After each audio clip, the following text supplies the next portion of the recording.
Hai, Assalamualaikum. Semoga kita semua sehat selalu dalam lindungan Tuhan Yang Maha Esa. Nah, hari ini saya akan membahas satu topik ya yang berkaitan dengan post-truth ya. Oke. Jadi post-truth sebuah tema yang begitu banyak dibahas oleh banyak orang, bukan hanya akademisi tetapi juga orang yang mungkin pekerjaannya bukan seorang akademisi. Yang dibahas ya adalah tentang ini ya, post-truth yang mereka bahas bahkan di warung kopi ya, di kedai, kemudian di kafe dan sebagainya. Nah, post-truth ini ya menjadi masuk ke Oxford Dictionary tahun 2016 ya sebagai suatu istilah yang menggambarkan bahwa di mana manusia modern atau seseorang siapapun itu lebih mempercayai ya keyakinan pribadinya ya atau perasaannya atau praduganya yang dia punya ya dibandingkan untuk percaya kepada fakta objektif. Nah, oleh sebab itu ini menjadi menarik karena kita bisa melihat bahwa orang ya lebih menyukai apa yang dia percaya dibandingkan harus percaya kepada fakta yang sebenarnya. Nah, ini yang menjadi begitu challenging. Kenapa? Pada dasarnya kita memang harus mempercayai apa yang kita sudah yakini ya. Tapi sebelum kita percaya, kita harus mempelajari.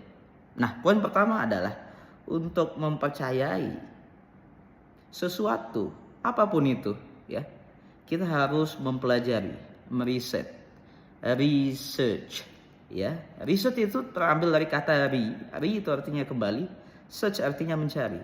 Artinya mencari kembali sebelum kita mempercayai sesuatu apapun itu. Nah, ini yang menjadi sesuatu yang menantang di era mega narasi dan disrupsi di abad ini ya. Kenapa? Karena begitu banyak hoax yang kita lihat di media sosial. Media sosial itu dipenuhi oleh berbagai tanggapan, opini ya, kemudian praduga, bias ya, kemudian kohesivitas ya, bias yang disebabkan oleh kohesivitas, bias yang disebut sebagai sesuatu yang dianggap sebagai fakta objektif tapi sebetulnya itu bukan sebuah kebenaran atau bukan sesuatu yang menjadi fakta atau sebuah yang sudah teruji secara sains atau secara research. Nah, teman-teman, hari ini begitu banyak kita melihat. Jauh sebelum itu kalau kita ingin flashback ke belakang, ada begitu banyak ya hoax yang terjadi. Misal seperti masa Covid ya, tahun 2019 awal munculnya, kemudian berakhir beberapa tahun setelah itu kita melihat orang lebih percaya bahwa vaksin itu adalah sesuatu yang berbahaya dan sebagainya. Nah, ini bisa memang benar ya, vaksin itu berbahaya pada kasus-kasus tertentu, tapi pada saat yang sama vaksin itu teruji. Kenapa teruji? Karena sudah dipelajari dan juga sudah diteliti oleh korporasi vaksin itu sendiri. Dan itu tidak mungkin ya secara logis, tidak mungkin secara aksioma kita melihat bahwa sesuatu yang sudah teruji biasanya akan diterapkan kepada orang yang banyak ya. Kita bisa katakan lebih jauh bahwa memang ya ketika ada satu kebenaran atau proposisi yang kebenaran, perintah atau aturan itu dilakukan oleh orang banyak, bukan berarti otomatis itu sebuah kebenaran. Bukan berarti orang banyak melakukan sebuah pekerjaan atau tradisi atau aturan ya, otomatis itu sesuatu yang benar ya. Contoh ya, ketika orang memakai satu pakaian, misalnya saya adalah bagian dari kelompok tersebut ya. For example ya, saya adalah salah satu orang dari 200 populasi di sebuah kompleks tertentu atau sebuah desa di desa itu ya, saya adalah warga desa dari 1.000 kepala keluarga ya, atau dari 1.000 orang saya adalah satu populasi ya, sampel populasi dari 1.000. Saya adalah orang yang ke-1.000, atau saya orang yang kedua atau yang orang ketiga, tidak masalah. Nah, bisa saja satu desa itu menganggap bahwa pakaian putih ya, pakaian berwarna putih adalah pakaian yang melambangkan ini itu ya, memiliki filosofi ini dan itu dan sebagainya dan sebagainya dan sebagainya ya. Bukan berarti ketika saya memakai pakaian hitam, saya sendiri memakai pakaian hitam, otomatis saya adalah seorang yang salah. Saya seorang yang keliru, saya seorang yang berbeda dan sebagainya. Memang saya berbeda, tapi bukan berarti saya salah ya. Nah, cara berpikir ini analogi ya, bukan berarti kita harus memakai itu ya. Bukan berarti kita harus memakai itu. Terkadang tradisi memang harus dihormati ya, dan dijaga. Nah, kita ya sebagai orang yang berpakaian yang berbeda, tidak harus untuk membenci orang yang berbeda cara pandangnya dengan kita. Nah, untuk kasus-kasus seperti tadi, saya ingin menjelaskan bahwa ternyata banyak sekali hoax yang terjadi, bahkan ya seperti gema yang terjadi pada saat masa vaksin, masa COVID saat itu. Orang lebih percaya kepada berita yang tersebar di media sosial dibandingkan harus percaya kepada ilmu pengetahuan. Ya, jadi sesuatu yang mistik, sesuatu yang praduga, yang bias, itu lebih kita percayai dibanding kita mempercayai sains itu sendiri.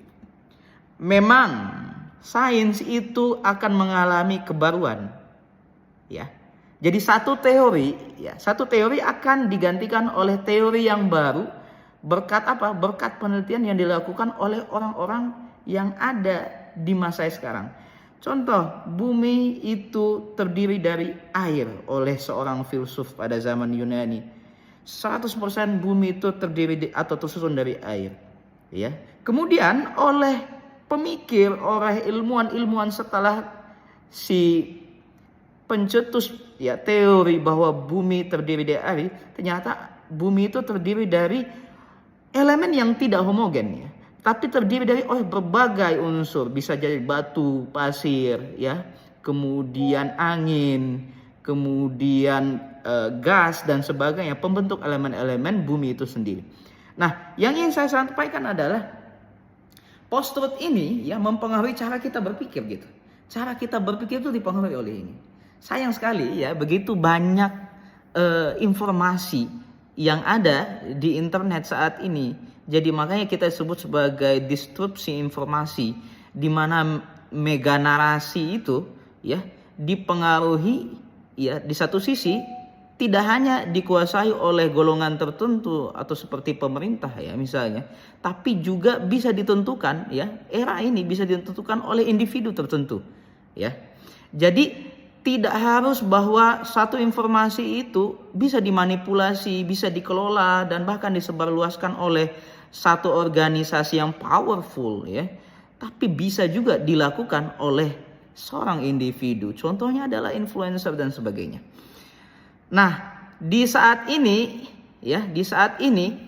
solusi untuk kita terlepas dari post-truth adalah dengan cara yang pertama, kita mengecek sebuah informasi. Tidak langsung men-sharing sesuatu ya, hanya karena kita nyaman.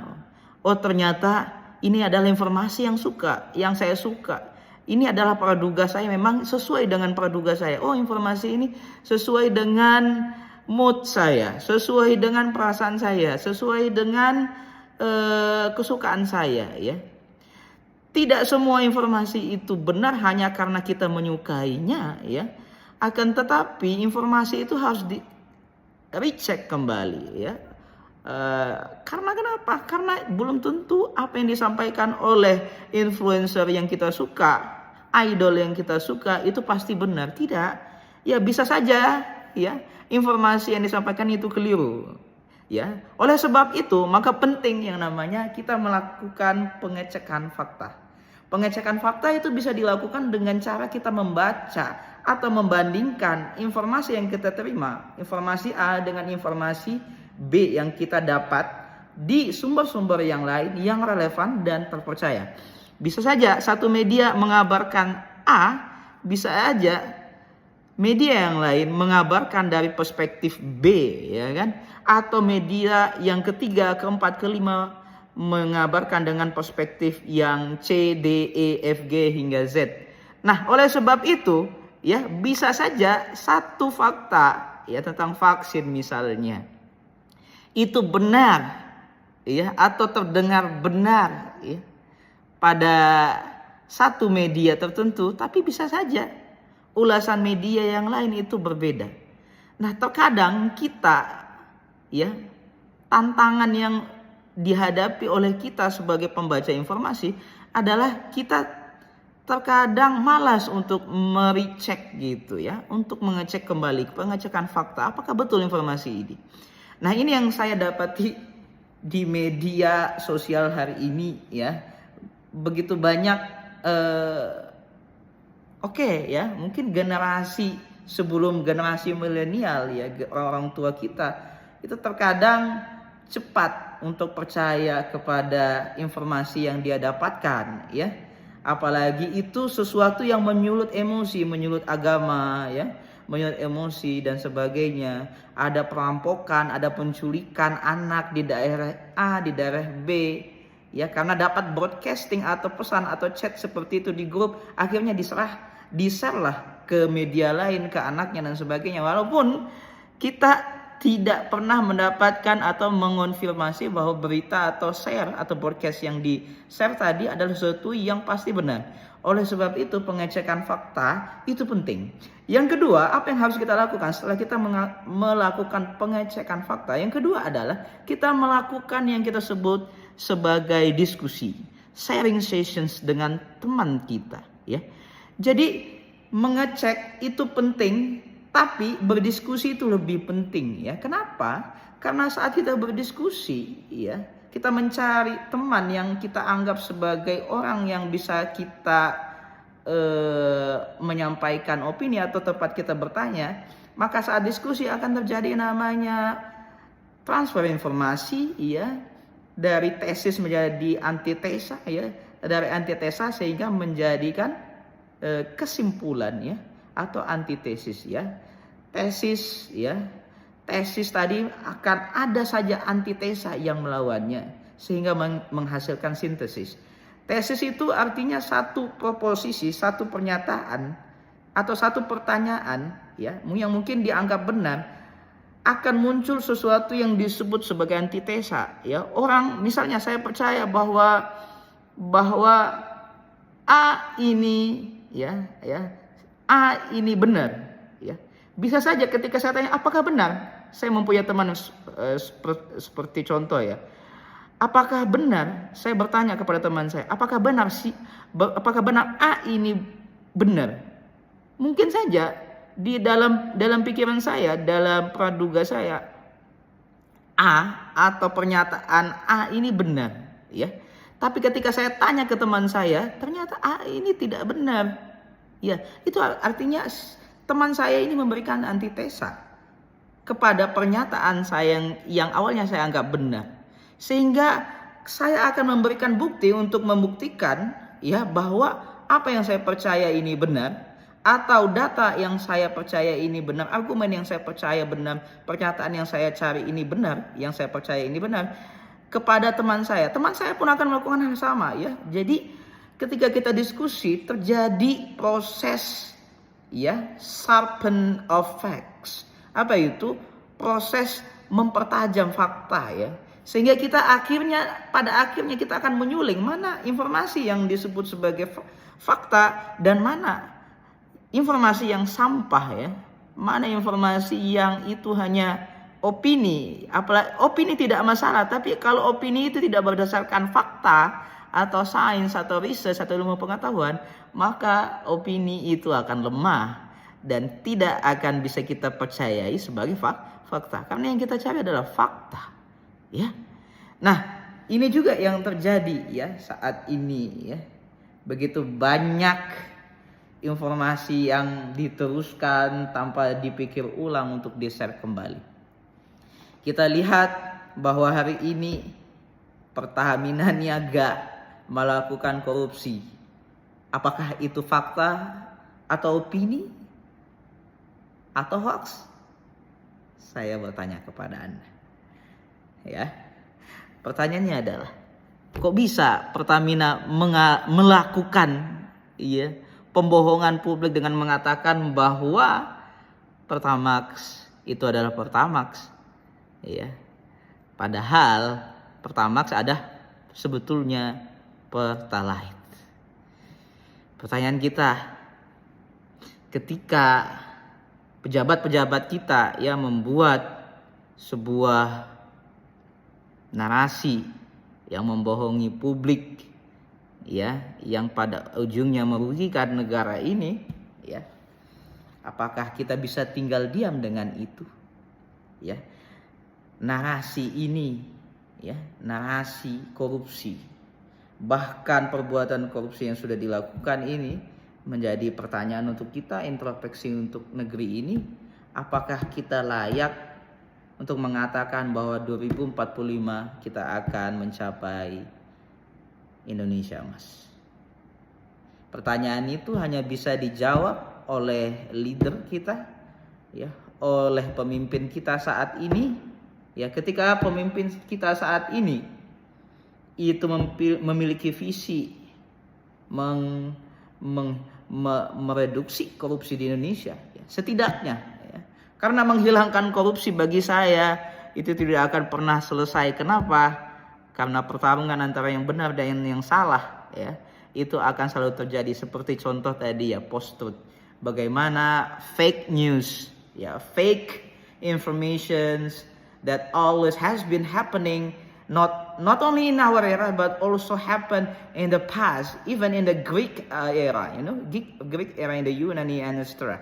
So that is why what I believe that corruption should be reduced by our people, not only by our peoples we speak up, but should be started from the leader, the president. And president today believe that corruption should be reduced, should be got in jails, and because of that, the corruptor should be demolished, should be reduced in our narrations, in our social media era, in our big narrations, big technology in this kind of society of era. So because of that, saya melihat bahwa ketika Presiden menggemakan untuk menghapus, ya, untuk menindak koruptor, untuk menindak mereka-mereka yang nakal, kita patut untuk mensupport itu. Tapi Presiden tidak bisa bekerja seorang diri ketika, ya, bawahan-bawahannya itu juga memiliki tangan-tangan di perusahaan-perusahaan tertentu, memiliki, ya, tabiat-tabiat yang tidak baik untuk negara ini. Oleh karena itu kita berdoa, ya, untuk negeri ini, semoga negeri ini menjadi negeri yang baik, negeri yang sejahtera, dan yang penting adalah negeri yang berkah. Oleh sebab itu, pelajaran yang ingin kita sampaikan adalah jauhi yang namanya post-truth, ya. Apa itu post-truth? Jangan kamu menyebarkan, ya, jangan kita menyebarkan hal yang belum tentu itu benar, ya, tapi cek kembali, berdiskusi kembali, baca lebih lanjut, bandingkan informasi yang Anda terima dengan informasi yang bisa Anda dapatkan di sumber-sumber yang lain, baik itu sumbernya dari orang, ya, yang Anda percayai, atau bisa Anda mencari informasi tertentu sebagai pembanding di media-media yang kira-kira media itu terpercaya secara track record. Dan media itu biasanya memberikan informasi yang berbanding, ya, sehingga kita tidak terjebak pada cara berpikir yang fluktuatif, cara berpikir yang responsif, sehingga membuat kita bertindak responsif tanpa berpikir panjang sehingga kita menghasilkan perbuatan yang melawan hukum atau perbuatan-perbuatan yang justru setidaknya merugikan diri kita sendiri. Demikianlah ya. Oleh sebab itu saya tutup ya speak kita kali ini ya dengan berdoa semoga Tuhan memberikan rahmat-Nya kepada negeri ini, orang-orangnya ya. Saya tidak akan berdoa bahwa semoga semua orang berbahagia ya, tapi saya berdoa semoga orang Indonesia, orang-orang kita sebagai orang Indonesia terhindar ya dari yang namanya depresi, stres dan sebagainya, yang karena itu bisa memunculkan ya keputusan-keputusan hidup. Ketika kita stres, kita biasanya akan memunculkan atau membuat keputusan-keputusan hidup yang tidak tepat. Dan keputusan-keputusan hidup yang tidak tepat akan merugikan diri sendiri dan lebih naasnya akan merugikan orang lain, ya. Ada satu saya ingin ya mengutip sebuah penelitian oleh Solomon Asch ya, bahwa 82% ya orang ketika ditanyakan mana diberikan sebuah garis yang garis panjang, sebuah garis yang panjangnya tertentu, kemudian diminta untuk mencocokkan ya garis itu yang panjangnya semisal 10 cm dengan garis-garis yang disediakan dengan beragam garis, ada yang 10, 11, 12, 13 cm. 82% ya orang yang berusia 12 sampai 20 tahun tidak bisa menjawab secara benar. Mereka salah ya. Setelah ditanyakan sebanyak 12 kali pertanyaan, 82% orang tidak bisa memberikan jawaban yang benar hanya karena diulang sebanyak 12 kali. Begitu pula ketika informasi datang kepada Anda seberapapun banyaknya, jangan sampai karena sering datang kepada Anda, sering Anda dengarkan, sehingga itu masuk ke dalam pikiran, masuk ke dalam perasaan kita, sehingga Anda menganggap itu sebagai sesuatu yang benar. Ya, fakta akan menjadi tetap fakta, tidak ya peduli 1000 orang mengatakan itu bukan fakta. Kita tetap menjadi manusia seberapa banyak pun orang mengatakan kita bukan manusia. Emas tetap menjadi emas sebagai fakta, seberapapun orang mengatakan 1000-an atau satu bumi ini mengatakan bahwa emas itu bukan emas. Oleh sebab itu, stay relevant, stay having a critical thinking, and stay alive. Assalamualaikum warahmatullahi wabarakatuh. Salam sejahtera untuk kita semua.